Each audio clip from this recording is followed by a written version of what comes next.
Welcome back, Pokemon trainers. Professor Chaz here, the lab coach on back order, and it's time for episode 51 of the Pokemon Blue playthrough.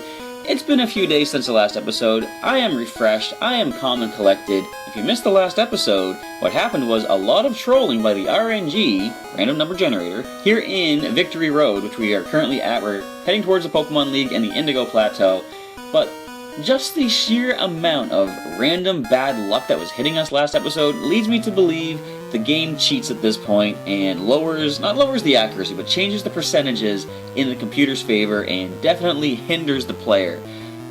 Basically, I missed 4 95% accurate attacks in a single battle, and that wasn't even all the misses that I made. But anyway, that is the last episode.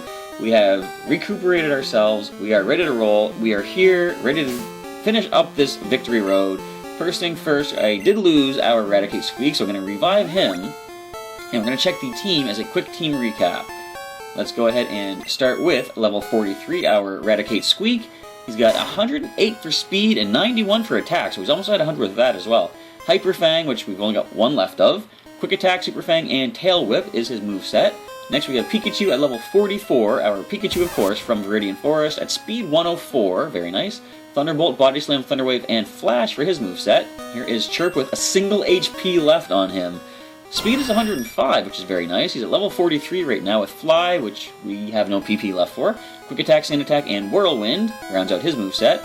Rocky, our level 43 Sand Slash with a massive attack of 114, defense at 110 as well. Dig, Rock Slide, Cut, and Sand Attack. He's still got some PP left, so he could get us through the remainder of the cave, hopefully. Shelbert, our level 44 Squirtle, starter from Professor Oak. Surf, Ice Beam, Bite, and Withdraw. We haven't used him too much, actually. He could probably powerhouse his way through the rest of Victory Road. And last but not least, we do have our strength-using Snorlax. He's only here, essentially, to use strength. Level 39, Snoozer. He's at 97 for attack, which isn't that bad. And he's got strength, body slam, amnesia, and rest. So as I say, Snoozer was brought onto the team just to strength the boulders around for us. But you know what? I thought about it. This is going to be Snoozer's time to shine. He hasn't been used yet. He has full PP on his attacks. Plus, if he gets at low HP, we do have rest. We can heal up, get rid of any status conditions as well, and this could be good experience for him. He can't defeat this on his own. He is slightly under-leveled.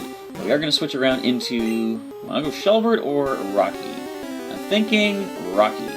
We'll use up the Dig Attack, and I think in the last episode we were dropping these with a single hit. Rage is nothing to worry about, of course. So we're going to go ahead and dig away, and as we try to get through here, I'm trying to think, what can we talk about to pass the time? Well, if you haven't watched the rotation battles of Omega Ruby over the weekend, we did finish off our series of those with our Totodile Snapper and Burrow the Ninjask, trying to get some wins for those guys. Here we have a Machoke. How are we going to deal with you? That is a good question. Probably Rocky has the best defense of the team. He can take a hit the best. And we can just dig you also. Low kick, I think we can handle that. So, yeah, it's our last dig attack, which means any more Onix that show up, or maybe Graveler, Shelbert's going to have to take them on. Can we drop you with a single dig? Almost. Now, you just focus energy, so you're not going to get a critical Karate Chop on us. We can cut away. It should drop the Macho. But yes, we did finish off the rotation battles, and I was considering, or I still am considering, the next Wi-Fi battles we do are going to be probably triple battles, because there's a lot of interesting strategy that goes into those. One of the new features that they introduced in triple battles when they came around in Gen 5 was the fact that you can shift your Pokemon on the battlefield. There is a move called Ally Switch that in double battles will swap your two Pokemon around. That's gonna hurt. Can you take that Shelbert? I kinda don't think you can with that HP. So we're probably just gonna walk away from this fight, you know, there's no need to continue this. We're going to revive Shelbert, because that was a low blow there with Graveler. Shelbert is back on the team. So, yeah, the shifting is another thing that you can do in triple battles, and it's a pretty strategic way to do it. Like, you can... well, I'll talk more about it when we actually get into the triple battles. So let's go ahead and follow this down, and if I recall correctly, we're going to have to push it to the left. And I believe it should get rid of that barricade that's right up above us right here. And I think that ladder connects us to the way out of Victory Road, once and for all. Come on, let's This is a kind of slow process, and this is what I was remembering from the last episode, where there's a long path you have to push this one boulder. I thought it was like a further path than this, but no, it's just a straight line to the left. And with that last push, that should get rid of the barricade. Now, did we battle you yet? Nope. Ah, so you wish to challenge the Elite Four? You're certainly right, I do. We are here, we're primed, we're ready to go. Not ready to go, of course. There's going to have to be some training beforehand. I want to get my team nice and leveled up, and Victory Road might be a place to do that. So Snoozer, he is slightly underleveled against the opposing Pokemon of this trainer, but I think we got some decent stats. We can probably handle this alright. Alright, so let's go for the Body Slam. We might paralyze this. We don't. We can finish with a Strength Attack. And Poison Gas. Alright, you know what? That's fine. This might be the RNG still kind of trying to troll us here in Victory Road. Poison Gas. I don't know what the accuracy is. It's not really that good. That's a Hypno. We're going to have to go for the Body Slam. Oh, alright, they withdraw immediately. Will we drop this Cadaver with a single Body Slam? Now, it's interesting the way the Juggler seems to play up the whole switching Pokemon a lot more than other trainer classes do. Hypno comes back in. They stay in and go for the Confusion. Your defense, I'm sure you're going to handle a Body Slam from Snoozer. Well, that was a critical hit, too. So at this point, we're going to go for the Rest Attack and get our full HP back. We're going to cure the poison, and then we're going to play that Poke Flute and get Snoozer back into fighting condition.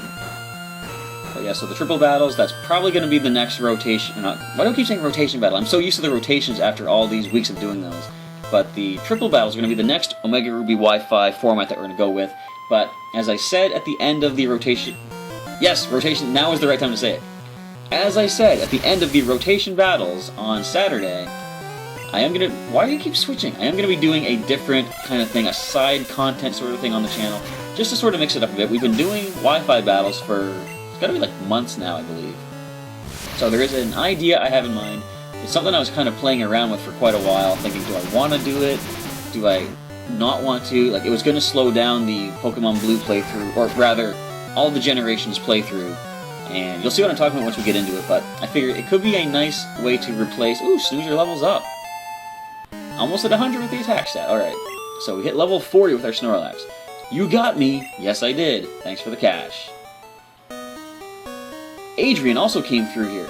Yes, that's right, our rival has passed through the Victory Road to the Pokemon League. So, we might not have seen the last of him, but look what we have seen the last of. Victory Road itself. We made it, everybody. All the trolling. You know what? All the trolling in the last episode, and if we had pushed on just a little bit further, we would have made it. Now, I was mentioning this in the last episode. I said I couldn't remember what generation it was from, but look at what's the point of all these statues here? You know? If I took the left path, I would have... had to backtrack. Can you even read these things? Yes. Indigo Plateau, the ultimate goal of trainers, Pokemon League HQ. So we have finally made it. Look at the colors here. Look at the purple. There's also blue, but the purple, everybody. Look at this. So first things first, let's heal up here. We're gonna open this as a fly location for our Pidgeot. And now that we've arrived at the Indigo Plateau, of course, we're not anywhere near leveled up enough to take on these Pokemon of the Elite Four. So we're going to have to do a grinding montage, but here's where I dropped the big bomb. For the past little while, I've been doing a lot of collecting of Pokemon and adding to the Kanto collection, and I said the grinding before Viridian Gym had come to a completion, and that is truly accurate. But there are still 5 Pokemon I have to add to Kanto collection before I continue on and go into Johto. So that being said, there's going to be a bit more collecting and grinding to be done.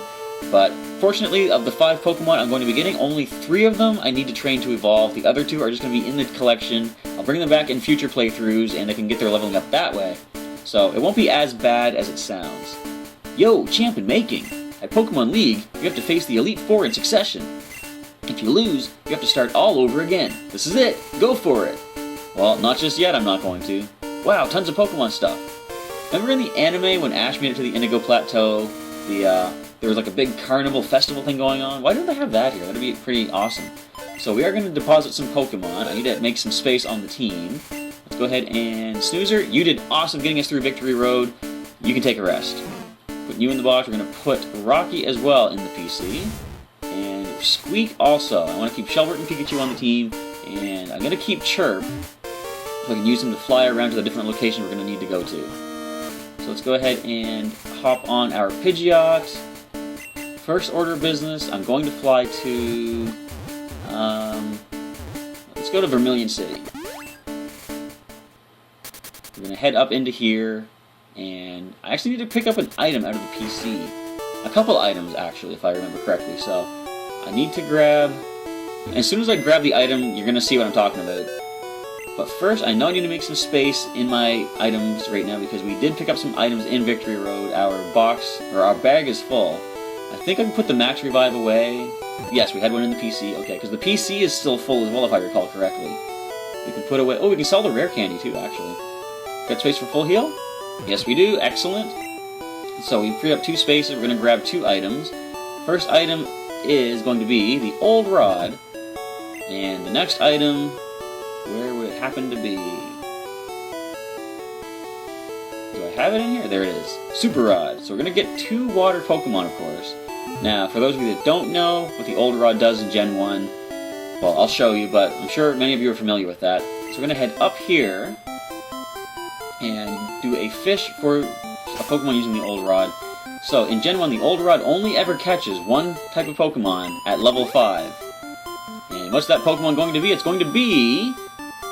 this one right here. It's time to add an epic Pokemon to the team, Magikarp. That's right, we are adding the fish Pokemon onto our collection. And first things first, we can't touch this with anything, of course. We're going to go for Thunder Wave. Make the paralysis easier for it to capture. Fully paralyzed. Excellent. That means it can't break out of the Pokeball on the following turn. I'm making this up. That is not true at all. As you can see right here. Oh, actually, no. I was right. Who would have thunk it? Alright, Magikarp was caught. New Pokédex data, of course. Magikarp, the fish Pokemon. In the distant past, it was somewhat stronger than the horribly weak descendants that exist today. Now, that being said, in Gen 7, I want to see Primal Magikarp. You know, they gotta give it some sort of a special orb. We have Primal Groudon, Primal Kyogre. This Pokédex data here from Gen 1 tells you that the past Magikarp were so much more powerful. They should make a Primal Magikarp and give it stats that rival Arceus. You know, maybe it's kind of wishful thinking, but I think that'd be kind of cool. As for the nickname, now, at this point in these stories I was writing when I captured this Pokemon, I had just had a pretty nasty run-in with Gary Oak, who we all know is a jerk. And I decided, you know what? In honor of Gary Oak himself, I'm going to name one of the most pitiful Pokemon in the world after him. This is Gary the Magikarp. Truth be told, the main reason I did this was because Gary is a pretty sound-fitting name for a Gyarados. It's, you know, sounds similar. And I thought, I can name him Gary, and... okay, where am I going to go here? Yeah, I was thinking of going for naming him Gary because initially it works with, you know, I'm going to call a Magikarp after Gary Oak, but it does fit as a Gyarados. So here we are in Celadon City. We're going to head on down to the only patch of water in here and capture our next Pokemon. This is it right here. But here we need to use the Super Rod. And I think there's like a 50-50 chance of the Pokemon I'm looking for. But I think the Super Rod doesn't always catch things immediately, although we did get one. Does the random number generator work in our favor this time? Nope, that's not what we're looking for. It's a pretty fancy looking Poliwhirl though. So we're just going to leave this one as it is. We're going to try our luck again with the Super Rod. And it's all the way down here. I hope I don't have to shift it to the top. Like, I want to capture the Pokemon I'm looking for as quick as possible. Alright, we didn't find anything that time. Let's fish again. And do we find the one we're looking for this time? Based on percentages, it has to be the one we're looking for. There it is. The dopey Pokemon Slowpoke, level 15. So again, we can't touch with anything. Actually, we could use our Magikarp, but it only has Splash, of course. We're going to Thunder Wave Slowpoke, and hope that we can capture it with the Pokeball. Confusion, I think we can handle that at our level. 5 HP. Alright, so let's go for one of our Pokeballs. Can we capture you on the first one, like we did with Gary? Looks like we do. Alright, Slowpoke was caught. Very effortless. New Pokédex data. Slowpoke, the dopey Pokemon. Incredibly slow and dopey, as the species indicates. It takes 5 seconds for it to feel pain when under attack. Do you want to give a nickname? Yes, so we're going to name this Pokemon Pinky. And you'll see why. You've probably seen him in the Wi-Fi battles, and I might have mentioned before why his nickname is Pinky. But now we're going to head back towards Vermilion City. And we're going to add a partner Pokemon onto the team who's going to work with Pinky. So let's go ahead and hop the bike once more. Now this Pokemon is somewhat rare from what I recall, so it might take a little while to encounter it. Hopefully I don't need to do any speed up like I did with the Weedle that took, what was it, like almost an hour to show up back in Viridian City. But, alright, that's not the one we're looking for, of course. Alright, we're just going to leave this Sandshrew as he is. We can go for the KO with Body Slam, but there's no reason to. It's just a cute little Sandshrew.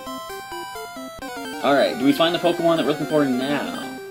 That is it right there, a Drowzee. You are level 9. It's going to take a little while to train you up, of course. But let's go ahead and go for the Thunder Wave. Now this we could actually probably weaken with our new Slowpoke. But we're going to try this the Pokeball right now.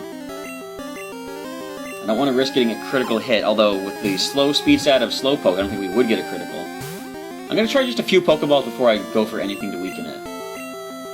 After a few, we should be able to get a nice capture, I believe.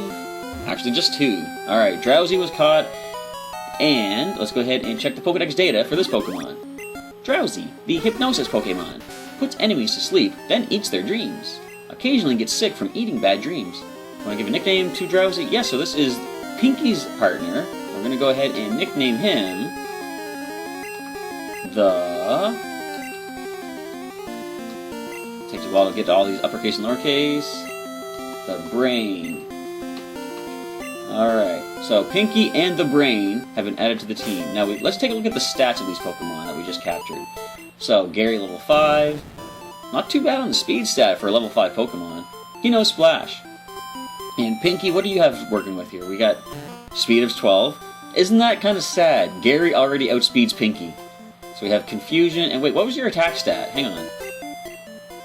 Your attack is so much higher than your special. How does that make any sense? Anyways, that is Pinky with only Confusion. And here we have the Brain with a special of 21, so obviously it's going to be more specially offensive. But from what I know about Drowzee and Hypno, they have pretty good defense too.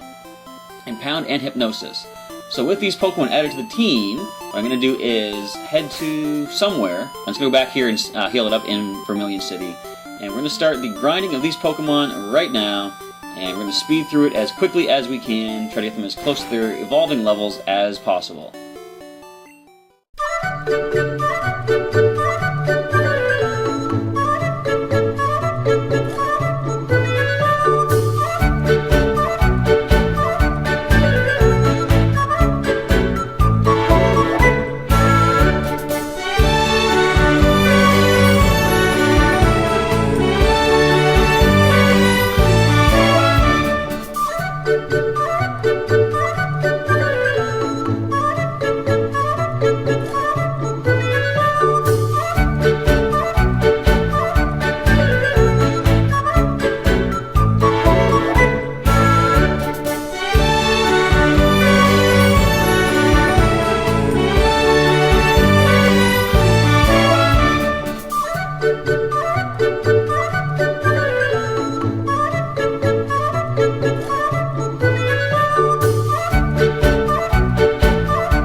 for today's episode.